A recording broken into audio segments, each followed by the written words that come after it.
देखेंगे last class में क्या डिस्कस किया था हमने। कौन बताएंगे मुझे?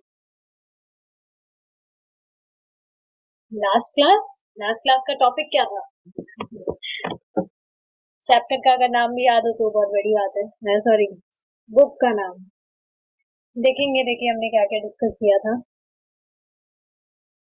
हमने डिस्कस किया था कि जो भगवान है वो कोई आम पुरुष नहीं है।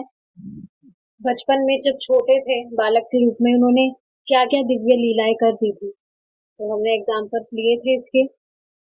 उसके बाद में हमने देखा था कि जैसे एक जो माला होती है उसमें जो भी फूल होते हैं या जो भी मणि होते हैं उसको बांधने के लिए एक सूत्र होता है, एक धागा होता है। उसी तरह से जो भगवान है वो वह धागा है, और जो भी मणियां है वो भगवान के अंश है जो एक माला में गुथे हुए हैं। मतलब इसका मतलब क्या है कि माला कब तक नहीं बन सकती, जब तक कि धागा ना हो तब तक वो जो मणियां हैं वो माला का रूप नहीं ले सकती है। तो इससे एक चीज और क्या समझ आ रही है कि जो भी जीव है उनसे हम प्रेम कर सके, ये अपने आप नेचुरली नहीं हो सकता है कि सबके लिए हमारे मन में प्रेम हमारे मन में सबके लिए प्रेम हो, या हम किसी की भी सेवा करना चाहते हैं वो निस्वार्थ भाव से करना चाहते हैं। जब तक भगवान केंद्र में नहीं है ये चीज नेचुरली होना इम्पॉसिबल है, ऐसा हो ही नहीं सकता है। फिर उसके बाद में देखिए बहुत सुंदर फोटो था कि जब कोई व्यक्ति गीता नहीं पढ़ रहा है उससे पहले देखो सब कैसे नाच रहे हैं, कूद रहे हैं, शराब पी रहे हैं। लेकिन जैसा ही गीता का ज्ञान हुआ सब भगवान के डिवोटी बन गए, भगवान की तरफ चलने लगे, भगवान के पथ पर चलने लगे। और ऐसा ही सच में होता भी है, ये ऐसे ही फोटो नहीं है। जब हम शास्त्र नहीं पढ़ रहे थे उससे पहले यही तो हालत थी, कुछ भी कर रहे थे, कोई उद्देश्य नहीं था जीवन का। लेकिन अब देखिए भगवान के पथ पर चल रहे हैं हम, भगवान के पीछे पीछे, और एक दिन भगवान के साथ खड़े होंगे। हमें खुद को भी पता नहीं लगेगा जब हम पहुंच जाएंगे, अरे हम आ गए, भगवान के पास आ गए, वो दिन आ गया, पता भी नहीं चलेगा। बस जो शास्त्र है उसको फॉलो करते जाइए, ठीक है। उसके बाद में हमने क्या डिस्कस करा था कि देखिए कुछ जो व्यक्ति है वो कह सकते हैं, जब हम उनको कहेंगे कि कृष्ण ही भगवान है, उनको प्रीच करने का हम ट्राई करेंगे तो लोग कहेंगे कि हम भावुकता में स्वीकार कर रहे हैं कि भगवान कृष्ण ही है। लेकिन ऐसा नहीं है कि हम भावुकता में ऐसा स्वीकार कर रहे हैं, हमारी जो श्रद्धा है वो रीजनेबल है। रीजनेबल का मतलब क्या है? देखिए जो देखिए कृष्ण भगवान है, इस चीज को हम अनुभव तो नहीं कर सकते, राइट? हम खुद से इस बात को अनुभव नहीं कर सकते, लेकिन जो मुक्त पुरुष है हमको उनकी बात तो माननी चाहिए, शास्त्र की बात तो माननी चाहिए, तभी तो हम सही सही ज्ञान जान पाएंगे। आप खुद बताइए, हम अनुभव से खुद की ही पहचान नहीं कर पा रहे कि हम ये शरीर नहीं है, हम आत्मा है, तो भगवान को जानने की बात तो बहुत दूर की बात है। खुद की ही पहचान नहीं कर पा रहे अनुभव से, तो भगवान की पहचान कैसे कर पाएंगे? भगवान को कैसे जान पाएंगे अनुभव से? तो भगवान को जानने का एकमात्र जो तरीका है वो यही है कि हम शास्त्र सुनकर शास्त्र को फॉलो करें। अच्छा एक बात बताइए, जो व्यक्ति शास्त्र की बात नहीं मान रहा है, उसको जब बताया जा रहा है कि कृष्ण भगवान है और ऐसे ऐसे सारी चीजें फॉलो करें, वो बस रिसर्च करने में लगा है खुद की, तो इसका मतलब क्या है? वो कहाँ श्रद्धा रख रहा है? अपनी श्रद्धा कहाँ रख रहा है वो? अपनी इंद्रिय जनित ज्ञान पर वो श्रद्धा रख रहा है। अब देखिए ये बात गलत है या नहीं? हमारी इंद्रिया तो अपूर्ण है, पूर्ण कहाँ है?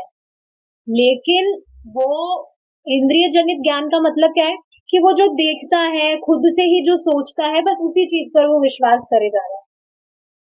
एक बात बताइए, जब आप किसी डॉक्टर के पास जाते हैं, जब बीमार होते हैं, वो आपको दवा देता है, तो क्या वो डॉक्टर कहता है, जैसे फीवर हुआ पैरासिटामोल दिया उसने, तो वो क्या वो डॉक्टर कहता है कि तुम पहले इस पैरासिटामोल जो तुम्हें दवाई दी है इस पे तुम रिसर्च करो? नहीं, वो देता है, हम श्रद्धा से उसे ले लेते हैं। लेकिन अब जो व्यक्ति उसे दवा दी गई है, डॉक्टर के द्वारा बताया गया है, उसको वो नहीं ले रहा है और वो बोल रहा है मैं तो रिसर्च करूंगा, इसका मतलब क्या है कि वो खुद की बीमारी ठीक ही नहीं करना चाहता, तभी तो बिना मतलब के बहाने लगा रहा है। देखिए, समझने वाली बात क्या है कि कृष्ण ही भगवान है, ये रिसर्च ऑलरेडी ही हो चुकी है।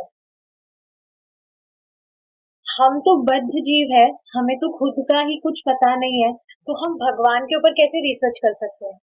लेकिन जो मुक्त आत्माएं हैं, या आप देखिए जो ब्रह्मा जी हैं, उन्होंने स्वयं ने रिसर्च कर ली है पहले कि कृष्ण ही भगवान है, वह स्वयं कृष्ण पर ध्यान लगाते हैं। तो ऑलरेडी जिस चीज की रिसर्च हो गई है, उस पे रिसर्च क्यों करनी है? पहली बात तो रिसर्च कर भी नहीं पाएगा व्यक्ति, पर समझने वाली बात है कि रिसर्च ऑलरेडी हो गई है। अब ये तो वही बात हो गई, जैसे जो रेफ्रिजरेटर होता है, फ्रिज, आपको पता है वो ठंडा होता है। अब कोई व्यक्ति कहे अरे ये फ्रिज ठंडा ही क्यों होता है, ये गर्म क्यों नहीं होता है? अब पता है जो भी खाने का सामान है या कुछ भी है, वो ठंडी जगह हम जब रखते हैं तो वो ज्यादा दिन तक ठहर पाती है। अगर गर्म जगह पे रखेंगे तो क्या होगा, उसका सड़ जाएगी वो। तो रिसर्च ऑलरेडी हो चुकी है इस बात पे कि जो चीज है वो ज्यादा लंबे समय तक जो टेम्परेचर है ठंडा होता है, वहां पर ज्यादा समय तक वो रह सकती है। तो फिर क्यों रिसर्च करनी है इस पे बार बार?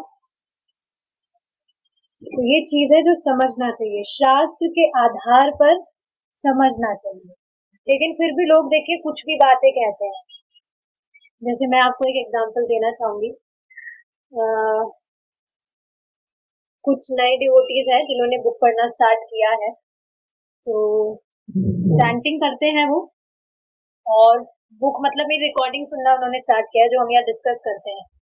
तो एक व्यक्ति है, भक्त हो गए अब तो, मतलब ऑफ कोर्स चैंटिंग कर रहे तो भक्त हो गए। तो एक व्यक्ति है, वो सुनते रिकॉर्डिंग मेरी है, लेकिन जब उनसे लर्निंग शेयर करने को कहा जाता है तो वो भ्रमित कुमारी का जो नॉलेज है उसको प्रीच करते हैं।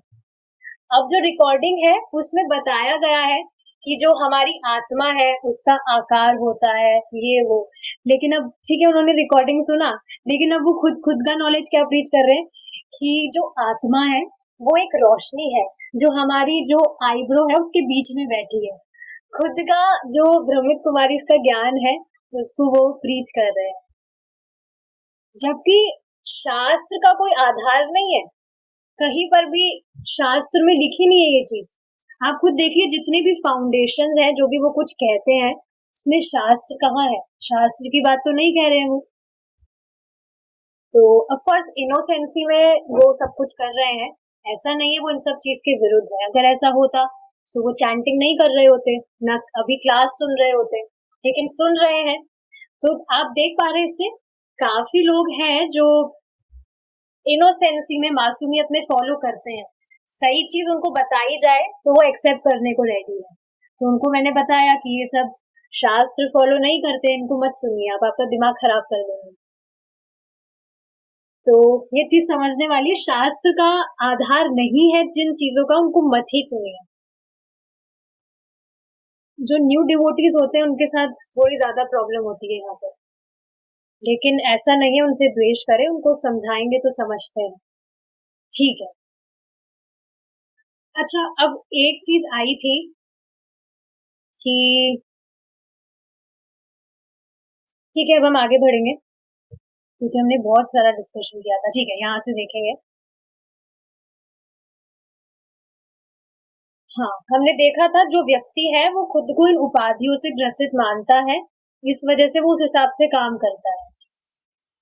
और ये देखा था कि जो भी उपाधि वो खुद को मान रहा है उसके अकॉर्डिंग वो काम भी करता है, कर्म करता है उसके अकॉर्डिंग, उसको कर्तव्य समझता है अपना। कर्तव्य कर्म की परिपूर्णता की परीक्षा यह है कि यह जांचा जाए कि क्या भगवान इस कार्य से संतुष्ट हुए हैं या नहीं। इसलिए पूर्ण पुरुषोत्तम भगवान के सच्चे प्रतिनिधि गुरु महाराज की खोज करनी और उनके मार्गदर्शन में कार्य करना महत्वपूर्ण है। तो देखिए यहाँ पर भी जो लोग हैं बहुत गड़बड़ करते हैं। जब गुरु महाराज की बात होती है तो बस वो समझते कि हमें उनकी ब्लेसिंग मिल जाएगी तो सब कुछ हो जाएगा, हमें मेहनत करने की जरूरत नहीं। प्रभु जी खुद बता रहे थे इस्कॉन में भी जो डिवोटीज हैं वो इसी चीज को लेके बहुत सोचते रहते हैं, विचार करते रहते हैं, गुरु महाराज को कैसे प्रसन्न करे, गुरु महाराज को कैसे प्रसन्न करे। लेकिन देखिए एक बात समझने वाली क्या है, गुरु महाराज कैसे प्रसन्न होते हैं, कृष्ण कैसे प्रसन्न होते हैं, जब हम गुरु महाराज की आज्ञा को फॉलो करते हैं। गुरु महाराज कैसे प्रसन्न होते हैं, जब हम भगवान की आज्ञा को फॉलो करते हैं। जो गुरु महाराज है वो कुछ अलग बात बताते हैं, जो भगवान ने बताया है उसी चीज को तो रिपीट करते हैं। दिस इज कॉल्ड गुरु परंपरा। जो भगवान ने बताया है उसी को रिपीट करते हैं। अब जैसे एक व्यक्ति है तो वो अगेन क्लासेस सुन रहे हैं, तो मुझे कह रहे थे कि आप ये जो क्लासेस देते हैं आप खुद ही ब्रह्मा जी हैं या, मतलब मैं खुद ये लाइन ऐड कर लूं, मतलब वो कह रहे हैं आप खुद ही क्लासेस देते हैं या आपके किसी मास्टर वगैरह से, कोई गुरु वगैरह से सुनते हैं आप। तो मैंने यही चीज बताई कि नहीं, मैं कुछ नहीं बताती हूँ, मैं सिर्फ जो सुना है उसको रिपीट करती हूँ। आपको भी कनेक्ट होना है तो कहा हाँ हाँ मुझे होना है। लेकिन फिर एक ही चीज बताई, गुरु से कनेक्ट होने का मतलब क्या है, मास्टर से कनेक्ट होने का मतलब क्या है, कि आप उनके इंस्ट्रक्शंस को फॉलो करें। ये चीज बहुत ज्यादा इंपॉर्टेंट है जो समझनी चाहिए। कैसे संतुष्ट किया जा सकता है गुरु को, देखिए सिर्फ आप 3S याद रखिए, 3S क्या है वो 3S अभी लिख लीजिए। फर्स्ट S स्टैंड्स फॉर साधना। हमारी जो साधना है वो हमें करनी है। क्या साधना है, chant 16 rounds, follow 4 regulative principles, this is our sadhana. सुबह हमको डेली हमारा 16 माला कंप्लीट करना है। सेकंड S स्टैंड्स फॉर सेवा। सेवा मतलब मैंने आपको बताया है कि सिर्फ सेवा का मतलब लोग क्या समझते हैं, हाथ पैर दबाने ये सेवा होती है, नहीं। देखिए सेवा का अर्थ, सेवा जो है वो अलग अलग तरीके से की जाती है। असली मतलब सही में सेवा का मतलब क्या है कि आप किसी को उसकी भक्ति में आगे बढ़ने के लिए हेल्प कर रहे हैं। This is called true service. And of course service का मतलब होता है you are doing it selflessly. आपको रिटर्न में कुछ चाहिए, इसके लिए अगर आप कुछ कर रहे हैं तो वो सेवा नहीं होती है, तो व्यापार होता है, स्वार्थ के लिए कुछ कर रहे हैं तो सेवा का सही अर्थ क्या है, आप किसी को भी भक्ति में आगे बढ़ने के लिए मदद कर रहे हैं, कैसे भी कर सकते हैं, जैसे आपकी क्षमता है, किसी भी तरह से की जा सकता है। And third S stands for संग, एसोसिएशन। अगर आप एसोसिएशन में रहेंगे तो आप आगे बढ़ पाएंगे। देखिए ये चीज मैं बार बार रिपीट करती हूँ, अभी भी जो वो क्लासेस सब सुन रहे हैं, मैंने एक ग्रुप क्रिएट किया है, उसमें सब साथ में रिकॉर्डिंग सुन रहे हैं and they share their learnings, साथ में कर रहे हैं, एक दूसरे को करता हुआ देख रहे हैं, तभी सब कंटिन्यू कर पा रहे हैं। अगर मैं किसी अभी एक व्यक्ति को बोलती कि हाँ आप सुनिए, नहीं कर पाता, वो 2-3 दिन करता फिर छोड़ देता, लेकिन देख रहा है बाकी सब भी तो कर रहे हैं तो मुझे भी करना चाहिए। ऐसे ही प्रभु जी ने कितनी बार बताया है, सुबह जो भी वीडियो ऑन करके चैंटिंग करते हैं दे आर ऑल्सो प्रीचिंग। समझ पा रहे हैं, सिर्फ क्लासेस देना प्रीचिंग नहीं होता है। कोई भी नया डिवोटी आया है, वो बहुत सारे डिवोटीज को देखेगा तो खुद उसका मन करेगा, अरे वाह इतने सारे डिवोटीज हैं, ये भी तो कर रहे हैं, मुझे भी करना चाहिए। और सच में होता है। और देखिए एक और चीज बताऊंगी कि आपने मीटिंग ज्वाइन भी की है लेकिन आप वीडियो ऑफ करके बैठे हैं, तब भी आप इतना अच्छे से कॉन्सेंट्रेटली नहीं कर पाएंगे जितना आप वीडियो ऑन करके कर पाते हैं। क्लासेस का ही देख लीजिए ना, अभी जो वीडियो ऑफ करके बैठे हैं, मुझे क्या पता पीछे से क्या कर रहे हैं, पीछे से कुछ कर रहे हैं तभी वीडियो ऑफ है, नहीं तो अगर सिर्फ क्लास ही सुन रहे तो वीडियो ऑन करने में क्या प्रॉब्लम है? तो फिर कॉन्सेंट्रेटली कहाँ सुन पाएंगे? तो सुबह चैंटिंग जो मतलब प्रभु जी को खुद ने बताते हैं डिवोटीज कि मैं पहले ऐसे ही करता था चैंटिंग, लेकिन वीडियो ऑन करने से चैंटिंग जब मैं करता हूँ सच में बहुत फर्क पड़ता है, अच्छे से होता है माला। तो बहुत ज्यादा फर्क पड़ता है किसका? एसोसिएशन का। और एसोसिएशन ले रहे हैं तो उसमें आपको दिखना जरूरी है। निराकार बन के एसोसिएशन ले रहे हैं तो वो किसका होता है? दिख ही नहीं रहे हैं आप सामने वाले को, हम तो एसोसिएशन ले रहे हैं निराकार बन के, ये कैसा एसोसिएशन है? या आप देखेंगे कुछ जो भक्त हैं वो डेली अपना जपा रिपोर्ट करते हैं, लेकिन कुछ है करते ही नहीं है, पता नहीं दिक्कत कहाँ है, मुझे तो समझ नहीं आता है। मतलब वो क्या समझ रहे हैं कि हम अलग से कर लेंगे, हमारा उसमें खुश है, हमें नहीं चाहिए एसोसिएशन। बहुत फर्क पड़ता है एसोसिएशन का। हाँ, तो समझ पा रहे हैं कैसे प्रसन्न होते हैं गुरु महाराज? इन 3 एस को फॉलो करिए, आप किसी भी भक्त को संतुष्ट कर सकते हैं, सिर्फ ये 3 चीजें फॉलो करके। यदि गुरुदेव संतुष्ट होते हैं तो हमें समझ लेना चाहिए कि भगवान भी संतुष्ट होते हैं, ठीक है? अगर गुरुदेव संतुष्ट होते हैं तो भगवान भी संतुष्ट होते हैं। गुरुदेव कैसे संतुष्ट होते हैं? जब हम उनके इंस्ट्रक्शंस फॉलो करते हैं। देखिए ये बात है, लेकिन यहाँ पर एक और बात समझने वाली क्या है कि किसी भौतिकतावादी को अगर गुरु बना लेता है व्यक्ति तो उसका पतन निश्चित है। वो बताएगा ही नहीं कृष्ण भगवान है। कुछ गुरुज होते हैं जो खुद को ही भगवान घोषित कर देते हैं अपने आप से।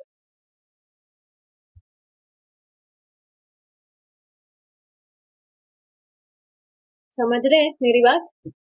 तो किसी भौतिकतावादी को अगर आप गुरु स्वीकार करेगा कोई भी व्यक्ति तो उसका पतन निश्चित है, उसको खुद को पता नहीं है भगवान कौन है।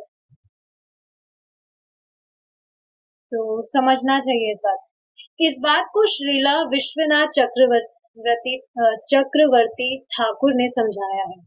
देखिए क्या समझाया, ये जो हम सुबह गाते हुए, यस्य प्रसादात् भगवत प्रसादो, यस्य प्रसादात् न गति कुतोऽपि, ध्यायन्स्तुवंस्तस्य यशस्त्रिसन्ध्यम्, वन्दे गुरु श्रीचरणरविन्दम्।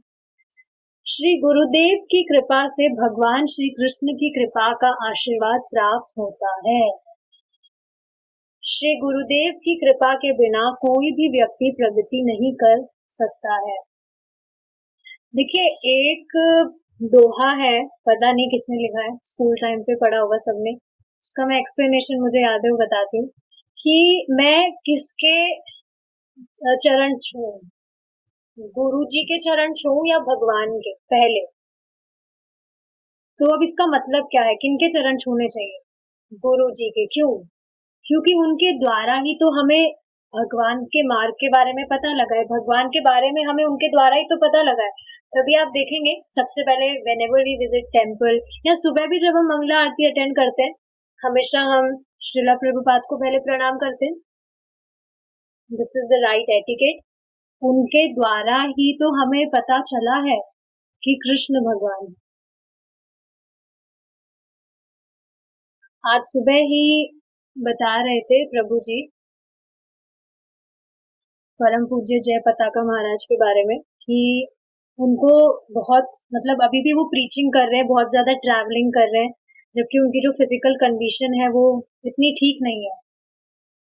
तो किसी व्यक्ति ने उनसे पूछा आप क्यों कर रहे हैं इतनी मेहनत, इतनी पीड़ा आपको हो रही है उसके बाद भी? तो जो परम पूज्य जय पताका महाराज है वो बहुत रोने लगे, फूट फूट के रोने लगे। क्यों? वो कहने लगे कि जो कृपा श्रीला प्रभुपाद ने हम पे की है उसका तो हम कुछ भी नहीं कर पा रहे। और ये बिल्कुल बात सच है। आप खुद बताइए अगर श्रीला प्रभुपाद नहीं टीच करते तो कहाँ से हमें पता लगता है ये चीज? अभी किसी मंदिर में हम भी बस अगरबत्ती घुमा रहे होते हैं एमलेसली, कुछ पता ही नहीं है, बाकी सब क्योंकि घुमाते हैं। कहाँ उसी तरह से अभी हम कर पाते जो भी कर रहे हैं, श्रवणम कीर्तनम, कहाँ से पता लगता? तो गुरु जी की श्रीला प्रभुपाद के द्वारा ही तो ये पता लगा है। बहुत ज्यादा इम्पोर्टेंट है ये चीज कि अगर आपको भगवान तक पहुंचना है, आप श्रीला प्रभुपाद के जो इंस्ट्रक्शंस है उसको फॉलो करें। कितना इजी कर दिया है श्रीला प्रभुपाद ने सब कुछ।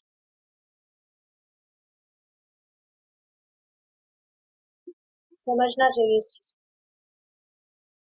अतएव मुझे श्री गुरुदेव का स्मरण करना चाहिए।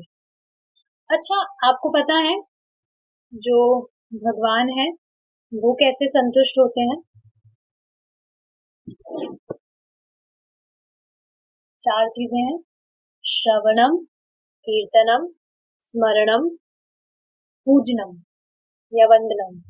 श्रवणम मतलब शास्त्र श्रवण कर रहे हैं, कीर्तनम मतलब चैंटिंग कर रहे हैं, भगवान का कीर्तन सुन रहे हैं, कर रहे हैं, और स्मरणन मतलब कि हम जो भी काम कर रहे हैं उसको हम ट्राई कर रहे हैं कि हम उसे कृष्णा से कनेक्ट करें, उससे स्मरण होता है कृष्ण का। अब जैसे आप सोचिए, जो कृष्ण हिलादनी माता जी थी, एक बार उन्होंने क्वेश्चन पूछा था कि मैं जब प्रसाद बनाती हूँ तो मुझे याद नहीं रहता, मतलब भगवान का स्मरण नहीं आता उस टाइम। तो अब आप बताइए, क्या ये सही चीज है? क्या सच है ये चीज? ये सही चीज नहीं है। बताइए कैसे? जब आप प्रसाद बना रहे हैं तो आपको ये याद रहता है कि आप इसको पहले कृष्णा को ऑफर करेंगे, उसके बाद आप खाएंगे। कृष्णा को ऑफर किए बिना आप चखते भी नहीं है। तो क्या भगवान स्मृति में नहीं है? बिल्कुल है। यू आर कॉन्शियस कि पहले कृष्णा को हम ऑफर करेंगे फिर खाएंगे, नहीं तो हम चखते भी नहीं है। डाउट कभी होता है, जैसे भूल जाते हैं नमक डाला है या नहीं डाला है, फिर भी टेस्ट नहीं करते हम। तो भगवान स्मृति में है। और पूजनम में आप बेसिकली भगवान को सुबह दिया अर्पण करते हैं, आप भगवान को फूल चढ़ा सकते हैं, जो भी है ये सब चीजें। मेन क्या है? श्रवणम कीर्तनम, ये 2 चीजें मेन है। ऑफ कोर्स जो स्मरणम है वो अपने आप हो जाता है जब हम सारी चीजें कृष्णा से कनेक्ट करके करते हैं।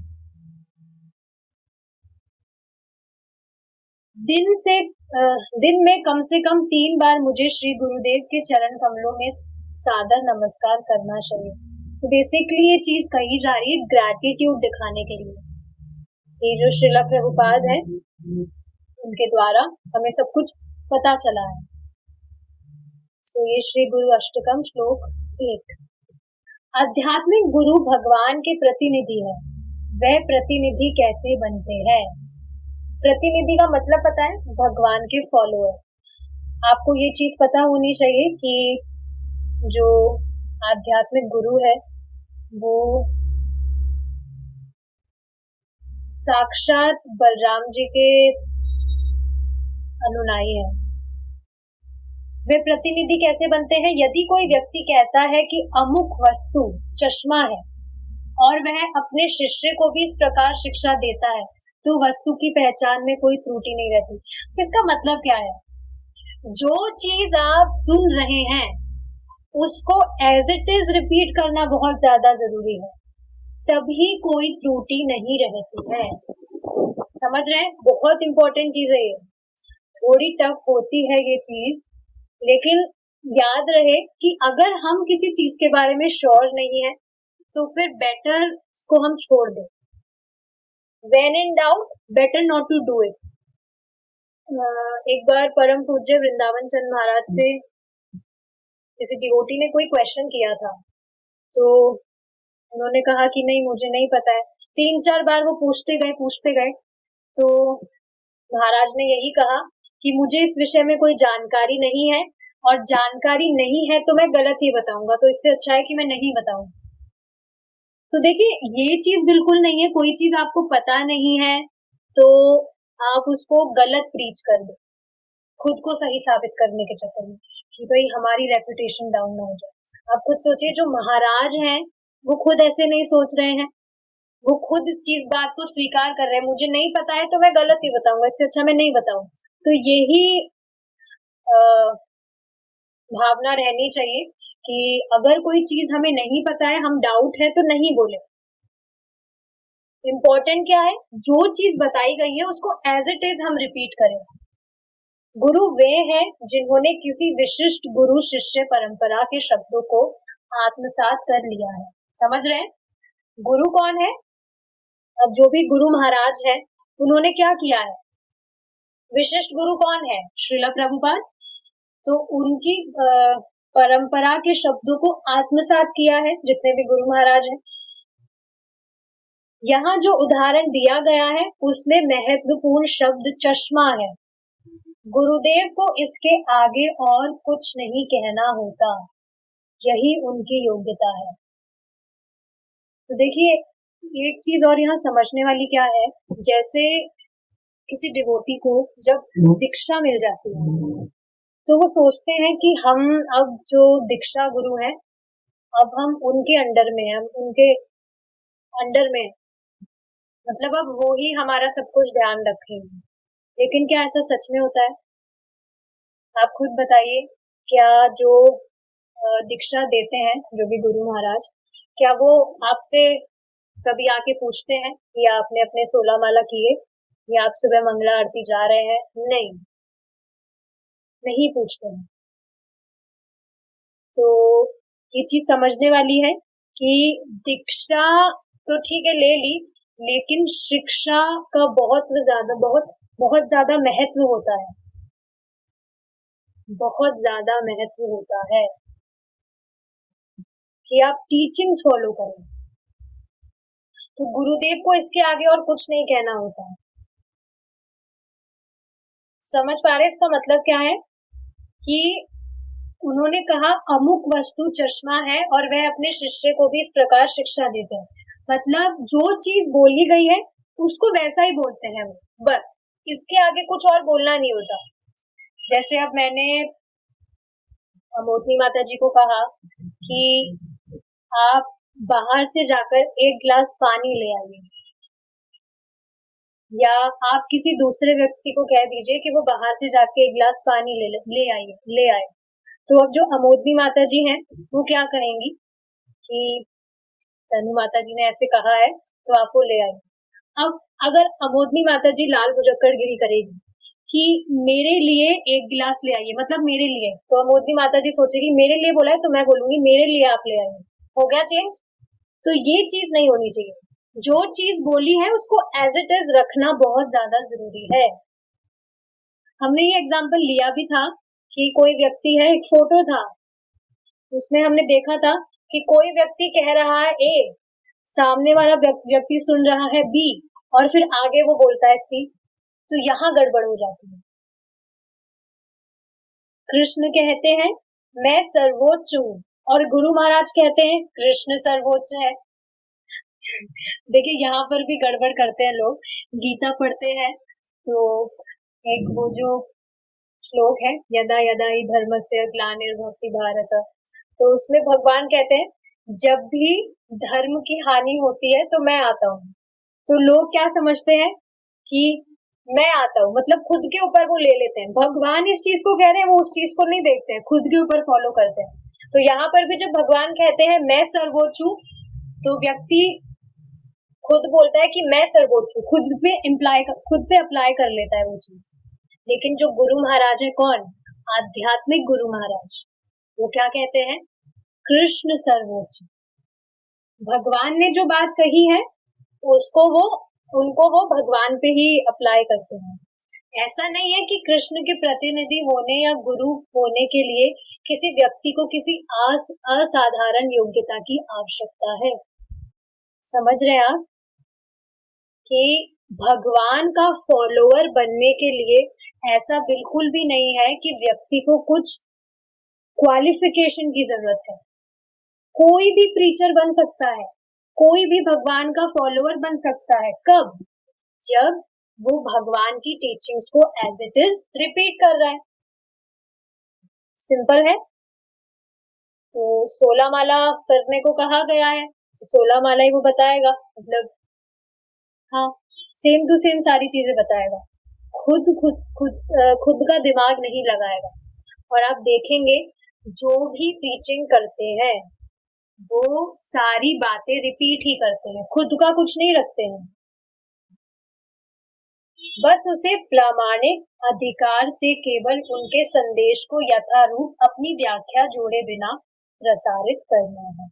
ठीक है, खुद की व्याख्या नहीं जोड़नी है कि मेरे अकॉर्डिंग ये चीज है, मेरा कहना ये। आप देखेंगे कोई भी, मतलब आप देखिए ना, प्रभु जी भी यही चीज कहते हैं कि मैं कभी भी, आपने सुना नहीं होगा मैंने ऐसे कहा हो कि मेरे अकॉर्डिंग ये चीज है या मेरा सोचना ये है। कभी सुना है? कभी भी प्रभु जी ऐसे नहीं कहते कि मेरी ये व्याख्या है, मेरा ये सोचना है।